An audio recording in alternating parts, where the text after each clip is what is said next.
sacar eso. Bueno, y justamente a propósito de heurísticas y decisiones que afectan a los demás, es que salió una noticia de una inteligencia artificial, o al menos de un proyecto de Machine Learning, que permitiría supuestamente predecir el comportamiento criminal de las personas a partir de una fotografía de su cara. ¿Qué tal? Bueno, esta es una cosa más o menos antigua, ¿eh? Esto de tratar de cuánto se va a determinar si la criminalidad de alguien a través de su rostro. Es algo así como la frenología. El señor este que desarrolló esta teoría fue en el siglo XIX, de apellido Lombroso, y él postuló, digamos, una serie de cosas donde podía determinar la criminalidad de una persona. De hecho, hay un caso muy famoso en Argentina, más o menos de la misma época, que se llamó era un sociópata, se llamaba, o le decían, mejor dicho, el petizo orejudo. Entonces, la idea era, bueno, la idea de estos son los fisonomistas, están basados en este tipo de cosas. Entonces, como era el petiso orejudo, los tipos decidieron hacerle así algo así como una cirugía estética, cortándole o bajándole el nivel de oreja, pensando que la maldad estaba en sus orejas.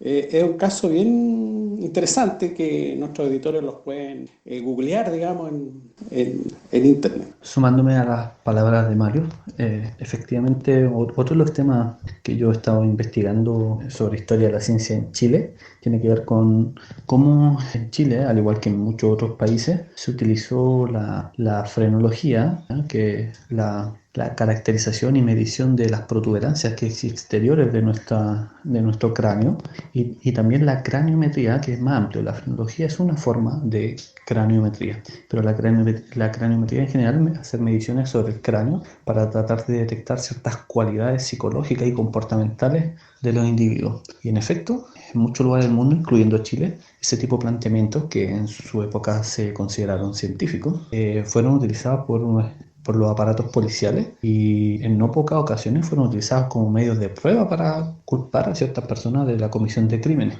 Lo que he visto en retrospectiva es bastante aberrante porque de una u otra forma eso implica que durante mucho tiempo se condenó a personas con pruebas muy débiles, porque hoy sabemos que ese tipo de afirmaciones no tiene mayor fundamento. No hay ninguna razón para creer que la relación, de momento no existe ninguna razón para creer que hay una relación entre la fisonomía exterior del cráneo y las características psicológicas comportamentales y la culpabilidad criminal de una persona. Entonces, desde el punto de vista de la historia de la ciencia, eso es una lección bastante importante. Bueno, y en relación a este mismo tema, la craniometría, la astrología y cómo esa idea se tuvieron por científica durante mucho tiempo, incluso teniendo consecuencias sociales, en el sentido de que con ella se culpó a personas y se incriminó a personas.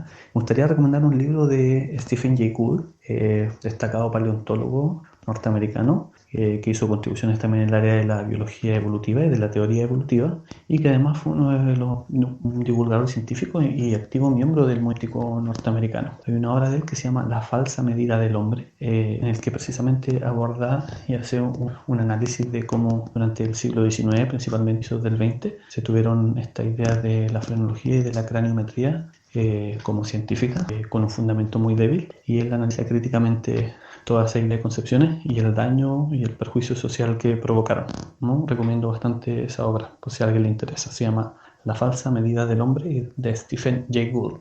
Y ante iniciativas como la que tú mencionas, tratar de determinar la culpabilidad de alguien basándose en ciertas fotografías, bueno, desconozco el detalle desde el punto de vista informático del asunto. Luis sin duda puede darnos algunas pistas interesantes, pero sí considero que debemos ser sumamente cuidadosos e identificar si hay ciertos sesgos que se estén filtrando en nuestras concepciones, y porque eventualmente esos sesgos pueden hacer que repliquemos los errores del pasado y terminemos culpando a personas o considerando culpables o criminales a personas inocentes solo porque estamos asumiendo que sabemos qué características fisonómicas tiene un criminal.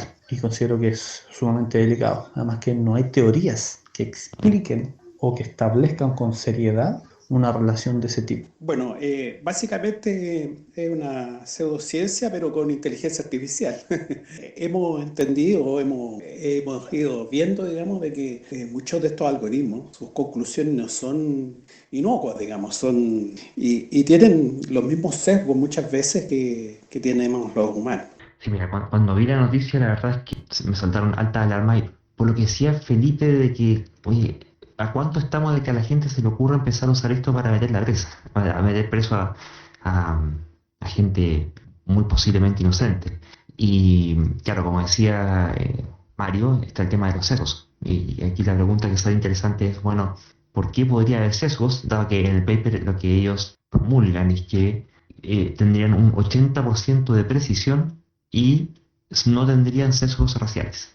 Es una afirmación dura, digamos. Y claro, la cuestión es peliaguda porque involucra en realidad toda la crítica genérica que se puede hacer en general a inteligencia artificial y que, bueno, vamos a precisar un poquito sobre eso también. Para empezar, que, bueno, ¿qué es inteligencia artificial? No es una cuestión para nada clara ni en su misma definición. Así que cuando se habla de forma ya más profesional del tema, se habla de aprendizaje automatizado, aprendizaje de máquinas o machine learning. Y esa cuestión no es ciencia ficción, es una serie de técnicas, estadísticas, un modelo matemático bastante claro de cómo se hacen al menos y en muchos casos cómo funcionan, no siempre. Y- pero no es magia. Entonces, dado que es una cuestión que es operacionalizable y se entiende qué es lo que está pasando, no es gratuito o digamos, hay que tener mucho cuidado con las afirmaciones que se hacen grandilocuentes, que no sé a quién puede convencer, digamos, pero seguro que no convence rápidamente a los especialistas del área. Y en particular este paper fue no solamente retractado, sino que esto fue publicado, entiendo, como un borrador. Se subió, salió publicado y se bajó. Y no se ha vuelto a ver la luz. Así que quisiera hacer algunos comentarios respecto de varias afirmaciones que hay aquí. Claro, lo primero es el tema de la frenología, que eso ya creo que ustedes dos abundaron bastante sobre el tema. Finalmente, cuál es la correlación entre... Porque lo que pasa es que son cuestiones que son intuitivas, que bueno, como muchas veces ocurre, la intuición falla, pero que podrían tener sentido. O sea, eventualmente hemos visto, por ejemplo, qué pasa con los psicópatas, por ejemplo. O sea, hasta donde entiendo, puedo estar equivocado, pero a nivel de cerebro hay ciertas zonas que tienen que ver con, que son las que típicamente se activan con la empatía y que no, en un psicópata esas zonas no se activan tanto. Y así como hay gente que pueden hacer con un brazo más chico, hay gente que pueden hacer con esa zona del cerebro menos desarrollada y la consecuencia del comportamiento es que desarrolla menos empatía y por lo tanto hay mayor riesgo de desarrollar un comportamiento psicopático. Entonces, en principio, podría ser que a lo mejor, qué sé yo, si el comportamiento violento o la falta de control de los impulsos de ira por su propia naturaleza pudiera entender a que las personas fueran más propensas a cometer algún tipo de crimen, en este caso, no sé, por delito de índole de agresión física, y se encontrara algún correlato entre esa característica psicológica y alguna característica física observable de forma fácil, porque tú puedas ir con una winch y medir o algo que se pueda observar a simple vista, en principio no es descabellado plantearse la hipótesis, al menos. Ahí yo distinguiría un poco que no necesariamente se trata de una pseudociencia, no necesariamente, sino que más bien se trataría de una ciencia fallida, es decir, que tú podías intentar echar a andar la máquina científica con ese tipo de afirmaciones, las cuales, bueno, después de haberse hecho las pruebas, al menos por lo que se planteaba en el caso de la frenología y con el caso de la craniometría, se empieza a encontrar que las correlaciones no las favorecen, que en realidad hay de todo, así que las tesis son falsas, o sea, son falsadas, científicamente falsadas. Y que haya gente que siga postulándola, eso ya da cuenta más bien de la postura pseudocientífica de quienes lo detentan que de la disciplina misma. ¿Ya? Es simplemente una teoría falsa o una teoría refutada, o ni siquiera teoría, llamémosla hipótesis refutada. Entonces ahora, volviendo al tema de la inteligencia artificial, todos estos modelos necesitan ser entrenados. ¿Entrenados a partir de qué? De datos. ¿Datos de dónde? Bueno, de alguna parte que hay que sacarlo. Y el modelo lo que se va a hacer es que se va a entrenar con... estos datos se van a preseleccionar, se van a prefiltrar, en este caso, dos grupos, ¿cierto? Criminal, no criminal, o con tendencia criminal, o con probabilidad de ser criminal versus no criminal. Y se le pasa a esta maquinaria para que intente ver cuáles son los patrones que hay ahí, que a lo mejor nosotros no conocemos, eventualmente los detecte, y se entrena así el clasificador. Y esto se va validando con retropredicciones, o sea, hay un conjunto de los datos de entrenamiento que no se utilizan para el entrenamiento directo, para el acomodo del modelo, sino que se dejan como prueba. Entonces el modelo entrenado se valida contra los elementos que no fueron utilizados en el entrenamiento, y con eso se valida el nivel de falsos positivos, falsos negativos que puede estar dando el modelo. Así que lo primero que hay que entender es que esto es un clasificador, y que todo clasificador en principio siempre va a tener tasas de error tanto por falsos positivos como por falsos negativos. Se lo clasifica dentro o fuera, ya sea de más o de menos. Eso es lo primero. Así que la pregunta acá es, bueno, ¿cuántos inocentes estamos dispuestos a encarcelar? Ese es el caso del falso positivo, ¿cierto? Por una predicción como esta mal hecha. Versus cuántos culpables estamos dispuestos a dejar libres. Y hay un tema que hay bien relevante, porque hay que considerar el ratio base, que tiene que ver con la cantidad de criminales que a priori hay en la sociedad, que en general son muy pocos, anda por ahí como por el 1%. Entonces, no es lo mismo equivocarse poquito al momento de denunciar a alguien como criminal, que equivocarse poquito al denunciar a alguien como inocente. Porque dado que la mayor cantidad de gente es inocente, van a ser pocos los culpables que van a salir libres. En cambio, si aun cuando nos equivoquemos poquito, dado que son muy muy pocos los criminales, si tiramos como criminal a alguien que no lo era, en términos proporcionales va a ser mucho. La posibilidad de error va a ser altísima, muchísimo, prácticamente vamos a estar puro encarcelando gente inocente. Y lo otro tiene que ver con cómo se entrena el modelo, con qué datos se entrena el modelo, porque el modelo no hace magia. Ninguno de estos modelos hace magia. Todos ellos necesitan que haya datos de calidad, haya buenos datos con los cuales hacer el entrenamiento. Hay casos que son emblemáticos, por ejemplo, en redes neuronales entrenadas para reconocer lobos. Le pasaron montones de fotos y reconocían los lobos y lo distinguía de otras cosas que no eran lobos. Pero después empezaron a pasarle fotos de paisajes nevados y también los reconocía como lobos.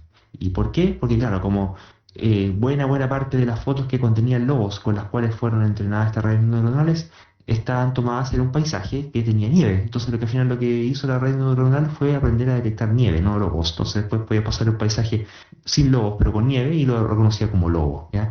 Hay casos así, un montón de casos de ese estilo, que se cometen ese tipo de errores cuando no se tiene cuidado con cuáles son los datos de entrenamiento. Y aquí la lección, ¿cuál es? Que en inglés se la llaman garbage in, garbage out. O sea, si tú entrenas un modelo con basura, lo que va a clasificar el modelo va a ser basura.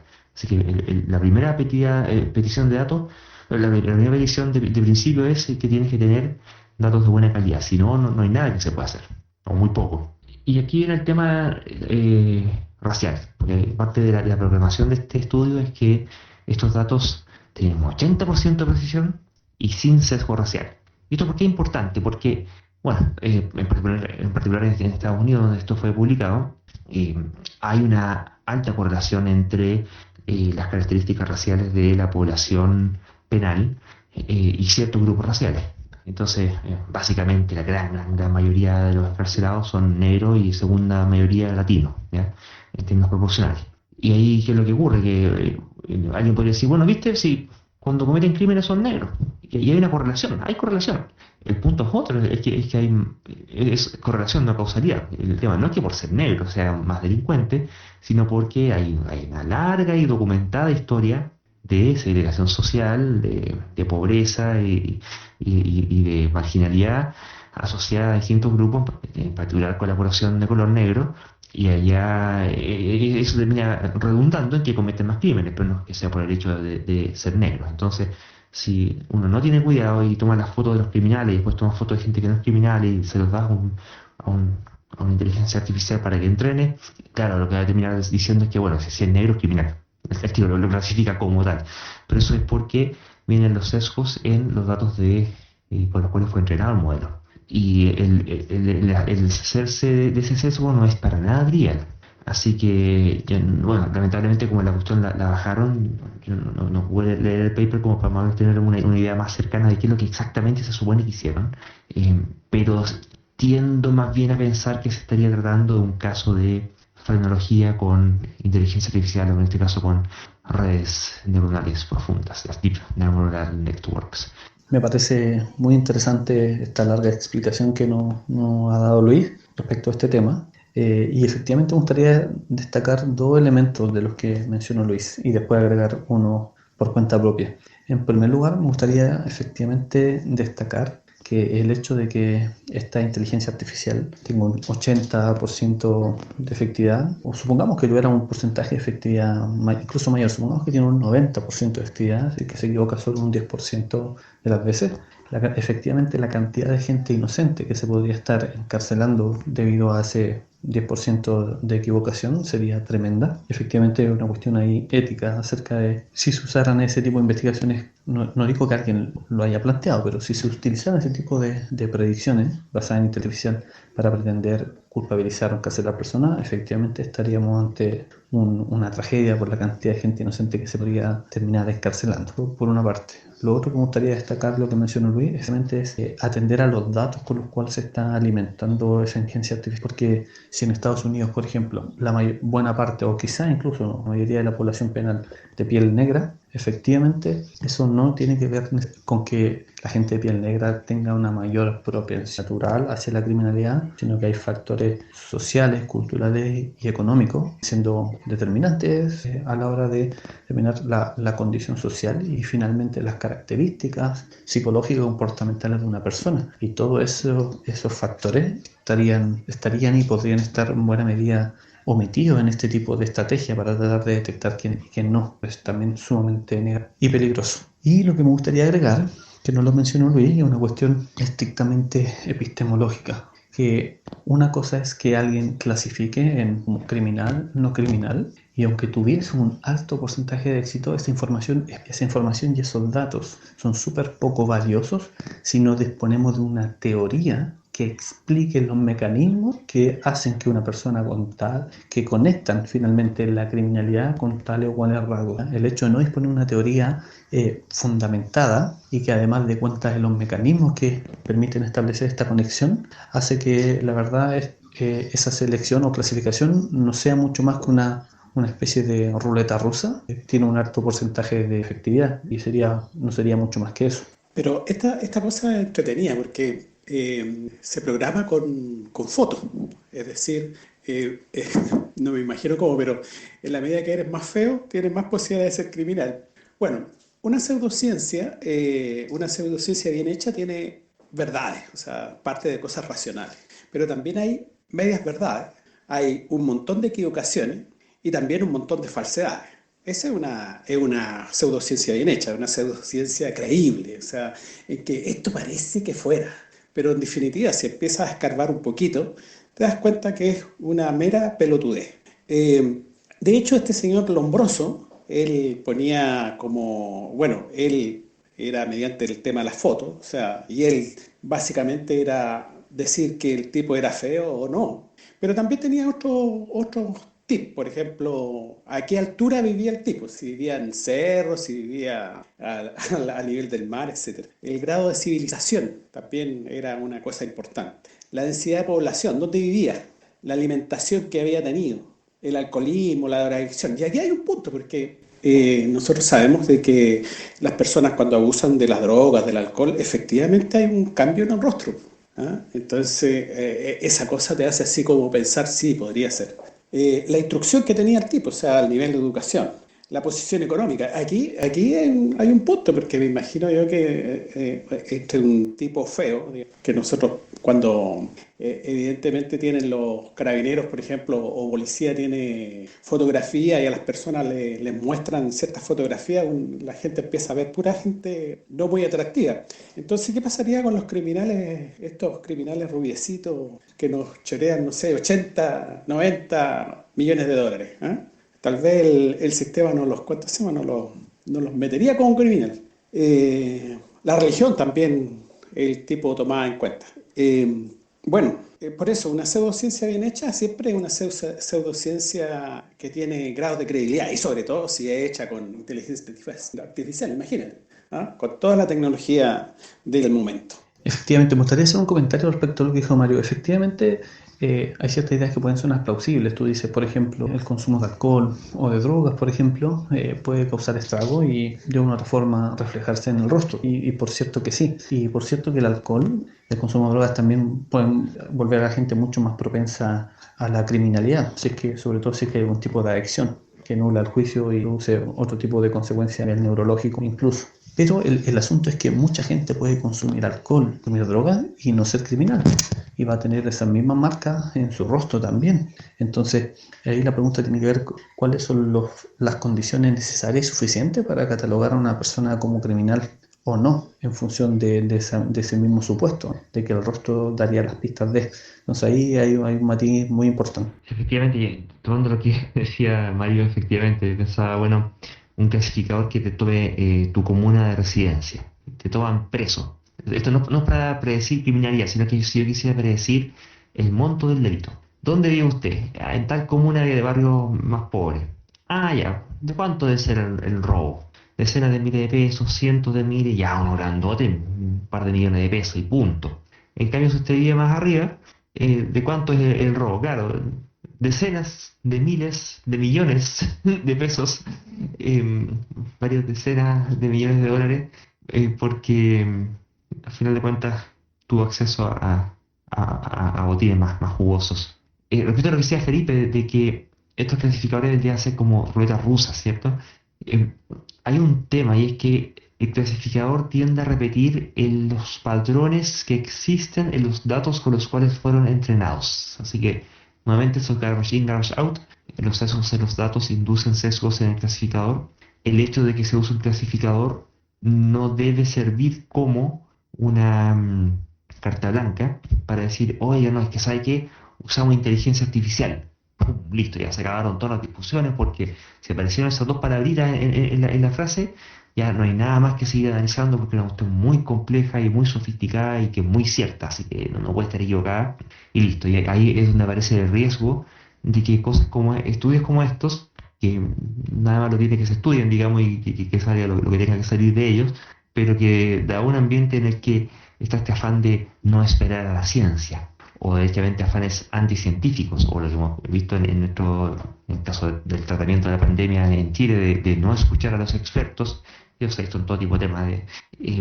Claro, cuando aparece este tipo de estudios, que aparte que resuena muy simpáticamente con ciertas corrientes ideológicas y que son bastante prevalentes en Chile, yo diría que actualmente gobiernan, en donde esto les viene como anillo al dedo para justificar plenamente cualquier tipo de política represiva en contra de ciertos grupos. ¿Ya? Ya actualmente es así y con estudios como esto, sí, eso no es culpa del estudio, es culpa del político que lo toma y que lo usa como espada, pero ciertamente le da munición al menos para este tipo de prácticas odiosas con la humanidad. Así que, claro, y como está metida el concepto de deep learning, es que ya estamos listos, o sea, hay que llegar a hacerlo. ¿Ya? Y ahora hay otro tema, y es que, ¿qué es lo que se está entendiendo por raza? Ya, es un debate más largo, pero en resumidas cuentas, la noción de raza obedece más bien a cuestiones antropológicas, a cuestiones sociales políticas, y no hay una precisión científica que pueda decir tal o cual raza existe, tal o cual raza es así o asá, o existen tales o cuales razas. Finalmente, biológicamente la raza no existe. ¿Ya? Entonces, si estamos diciendo que catalogan según raza, la pregunta, y aquí nuevamente venimos al tema de la calidad de los datos, en alguna parte tiene que decir, bueno, esta foto es de tal raza, que sí, caucásico. Esta otra foto es de negroide. Esta otra foto es de mongoloide, etcétera. Y en base a eso es que se tuvo que haber entrenado el modelo. Y claro, el modelo va a clasificar, bueno, mira, esta foto parece tal cosa, esta foto parece esta otra cosa. Pero de una primera se entrenó con tontera y el clasificador va a clasificar tontera nomás. Claro, en ese mismo sentido está también el comentario que yo hice. Si uno no dispone de una teoría que sea primero lógicamente consistente, con definiciones, con conceptos y categorías claramente definidas, y además tampoco tiene una explicación del mecanismo ya, que permite saber cuándo la clasificación está bien hecha o no y cuándo ciertos rasgos dan cuenta o no de determinadas características psicológicas y comportamentales. Si carecemos de esas definiciones precisas y de ese mecanismo que explique, la verdad es que ahí no hay una explicación ahí en definitiva. Bueno, justamente es el problema de las redes neuronales o de la inteligencia artificial, que no te... O sea, lo que realmente hace dos cosas: correlaciona y clasifica. Entonces tú puedes correlacionar lo que quieras, ¿no? Puedes correlacionar, no sé, la marea en relación a la criminalidad y seguramente vas a encontrar una correlación, pero no es causalidad una de otra. Es el problema de las redes neuronales. Y por eso es tan importante lo que dices tú, Felipe, de tener algo que respalde la cosa, porque yo puedo correlacionar lo que sea y mediante una correlación yo no puedo hacer juicios de causalidad. Es imposible. Y bueno, claramente este tipo de estudios además alzan voces de alarma por ese mismo tipo de potenciales, ¿cierto?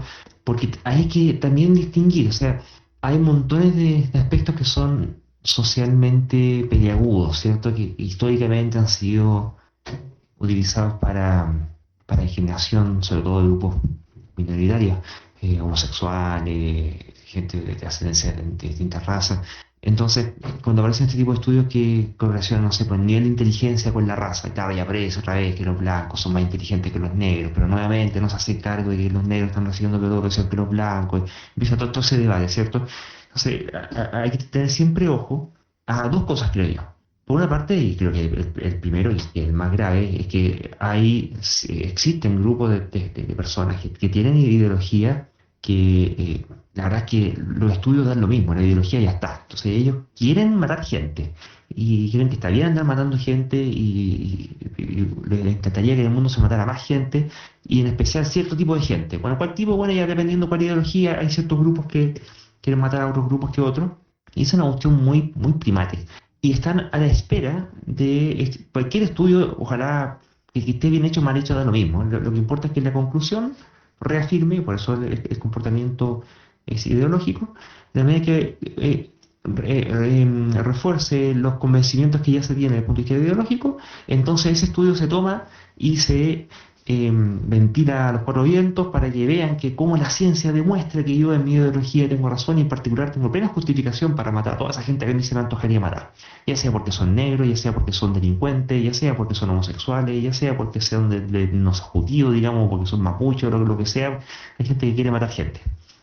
En ese sentido, hay una carga ética respecto de quienes hacen ese tipo de estudios al momento de, no solamente ya por un tema de honestidad intelectual, de hacer bien el estudio y que lo que sea que ellos descubren, ya sea en correlación o en causalidad, tenga peso, ¿cierto? Y que esté bien hecho, sino que además tienen que tener el doble cuidado de que independiente de lo que ellos saquen como resultado de su estudio, que si bien no son directamente responsables de cómo se use el conocimiento generado por su estudio, todos los estudios van a ser usados por alguien para algo. Y en particular cuando hay una prevalencia importante de gente que está buscando matar gente y buscando la justificación para matar gente, bueno, en la medida que, en casos como estos, donde hay una relación bastante clara en que tu estudio, para el lado que salga, si es que sale favorable para los que quieren matar negros o que apuntan a la supremacía blanca o lo que sea, tienes que tener ahora el triple de cuidado con lo que sea que vayas a estudiar y cómo lo vas a presentar para que, justamente porque no puedes abstenerte de que esto vaya a ser mal usado. Y por ello hay una fundada escándalo que se forma en torno a este tipo de resultados cuando salen publicados, porque se sabe que va a empezar a ser utilizado por esta gente que quiere matar gente para matar gente o para justificar la matanza de gente. Y seguro alguno más de uno lo va a considerar plenamente justificado y en efecto va a matar gente.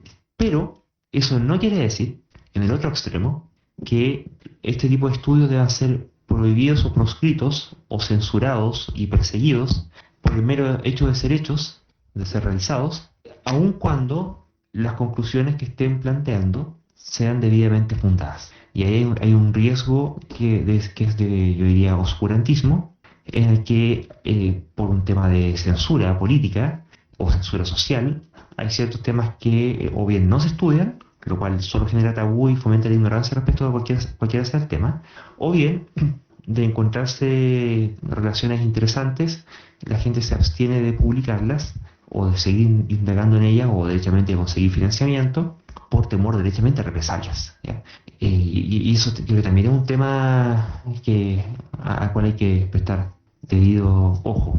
Bueno, tienes razón, la historia ya no tiene lleno de esos ejemplos. El más reciente fue, que lo mencionamos en algunos capítulos anteriores, esto de los temas de los Hutus y los Tutsis, ¿no es cierto? Que fue una tremenda matanza, exclusivamente por tonterías, o sea, pensando de que unos eran una raza diferente al otro y que fue una cuestión que metieron principalmente los europeos.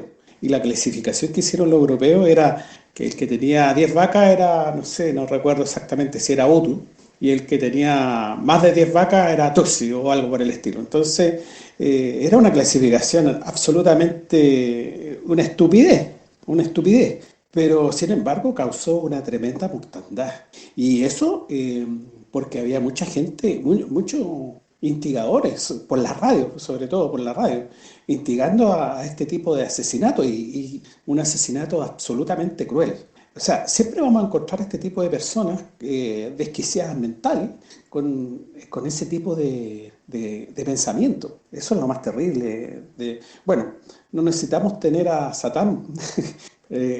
¿Cuánto sabemos? Los seres humanos somos lo suficientemente, entre comillas, malos y sabemos hacer muy bien el mal.